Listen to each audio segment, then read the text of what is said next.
आप सभी का दिव्य साधना चैनल में बहुत बहुत स्वागत है।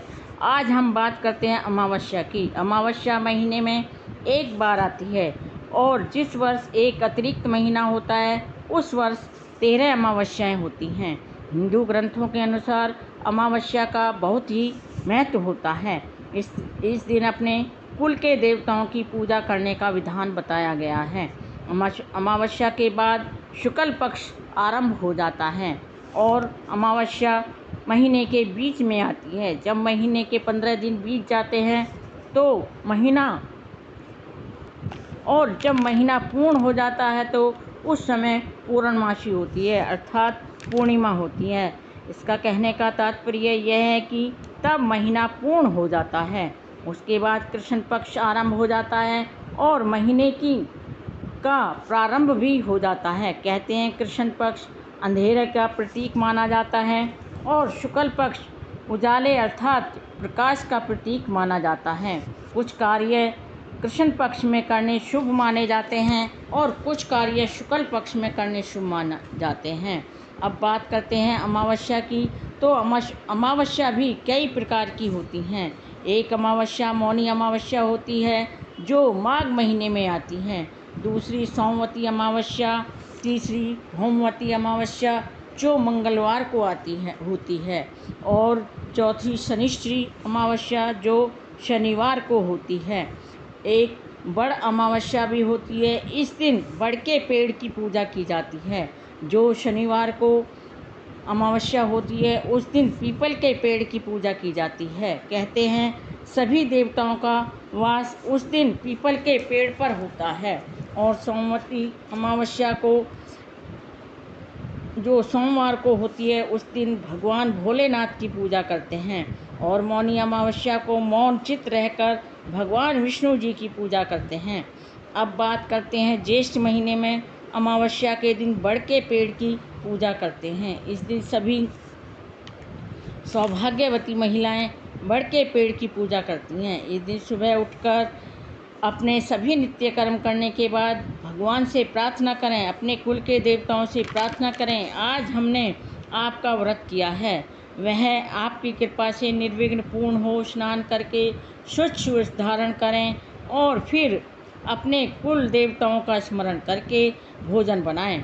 पक्का भोजन बनाएं जो भी आपके यहाँ बनाया जाता हो। कहते हैं इस दिन मीठे पूड़े और खीर अवश्य बनानी चाहिए, क्योंकि ऐसा माना जाता है कि ये भोजन देवताओं का प्रिय भोजन होता है। वैसे आपके यहाँ जो भी भोजन बनाया जाता हो वह बनाएं। फिर अगर आपके घर के आसपास या मंदिर में बड़ का पेड़ हो तो थाली में भोजन लगाकर जो भी भोजन आपने बनाया है और रखें, और उसमें रोली भी रखें, कच्चा सूत भी रखें। अगर आपके पास कच्चा सूत नहीं है तो आप कलावा ही रख सकते हो। और घी का दीपक, धूप भी रखें और अपनी श्रद्धा के अनुसार दक्षिणा भी अवश्य रखें। जल का लोटा लेकर उसमें मीठा मिलाएं, गंगा जल और दूध भी मिलाएं। सबसे पहले आप बड़ के पेड़ को स्नान कराएं, रोली से स्वस्तिक का या उसको टीका करें, धूप दीप जलाएं और जो कच्चा सूत या कलावा जो आपने लिया है उसको लेकर बड़ के पेड़ की परिक्रमा करते हुए सूत को या कलावे को 5 या 7 बार बड़ के पेड़ से लपेटें।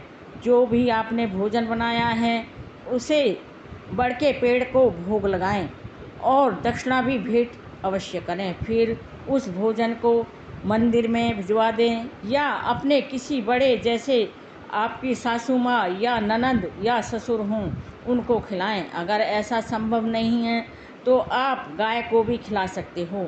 यदि आपके घर के पास बड़ का पेड़ नहीं है और मंदिर में भी नहीं है तो आप बड़ की टहनी लें जिसमें 5 या 7 पत्ते हों या 9 हों। उसको बड़ के पेड़ का प्रतीक मानकर उसे किसी गमले में या लोटे में मिट्टी भरकर उसमें लगा दें और फिर उसी विधि विधान के अनुसार पूजा करें। जैसे हम बड़ के पेड़ की पूजा करते हैं, इस दिन शनि जयंती भी मनाई जाती है, तो आप शनि की पूजा भी करें, दान दक्षिणा करें और अपने सामर्थ्य के अनुसार दान पुण्य अवश्य करें। इसके बाद आप क्षमा याचना अवश्य करें, प्रार्थना करें कि हमने जो आपकी पूजा अर्चना की है वह आप अवश्य स्वीकार करें और हमसे कोई भूल चूक हो गई है तो उसे क्षमा करें। उसके बाद आप भोजन ग्रहण कर सकते हो। अब बात करते हैं कि ज्येष्ठ महीने में बड़ अमावस्या कब है। ज्येष्ठ महीने में बड़ अमावस्या होगी 19 मई 2023 दिन शुक्रवार। इसी दिन शनि जयंती भी मनाई जाएगी। इसके बाद आप भोजन ग्रहण कर सकते हो। यह थी मेरी बड़ अमावस्या की संपूर्ण जानकारी।